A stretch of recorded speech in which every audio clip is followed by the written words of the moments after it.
Police commissioner Shri Anupamsinh Gehlot સાહેબ તથા ખાસ પોલીસ કમિશનર શ્રી સેક્ટર 01 તથા નાયબ પોલીસ કમિશનર શ્રી ઝોન 01 તથા મદદનીશ police commissioner Shri B division Surat શહેરનાઓએ શ્રીજીના આગમનથી વિસર્જન સુધી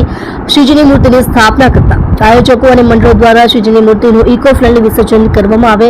અને આવા ભગીરથ કાર્યમાં નાગરિકો પણ પર્યાવરણના સંરક્ષણમાં સહભાગી થાય તેવી સૂચના આપેલ હોય જે સૂચના અને માર્ગદર્શનના આધારે પોલીસ ઇન્સ્પેક્ટર શ્રી S.R. વેકરિયાનાઓની આગેવાની હેઠળ સાવલી પોલીસ સ્ટેશનના તમામ અધિકારી કર્મચારીઓએ શ્રીજી મૂર્તિની સ્થાપના કરતા આયોજકો મંડળોનો સંપર્ક કરી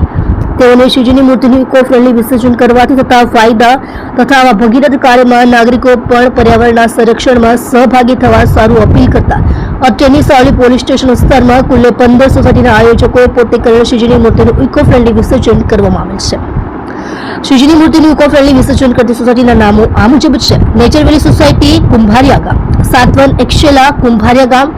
બાવનગાળા કુંભારિયા ગામ, વિવેક રેસિડેન્સી વિભાગ A, B સણિયા હેમાદ ગામ, રાજપૂત ફળિયું સણિયા હેમાદ ગામ, બાવળી ફળિયું સારોલી ગામ, જલારામ સોસાયટી સણિયા હેમાદ ગામ, ન્યૂ વસાહત સારોલી ગામ, પ્રતિષ્ઠા બંગલોઝ કુંભારિયા ગામ, વૈભવ લક્ઝરી સોસાયટી કુંભારિયા ગામ, કાંતેશ્વર સોસાયટી સાવલી ગામ, ઓમ રેજન્સી સણિયા હેમાદ ગામ, વૃંદાવન રેસિડેન્સી સણિયા હેમાદ ગામ, ટાટી ફળિયા સણિયા હેમાદ ગામ, સ્વસ્તિક રેસિડેન્સી કુંભારિયા ગામ। તમે જોઈ રહ્યા છો લોકચક્ર ન્યૂઝ 24 ઇબ્રાહિમ શેખની સાથે।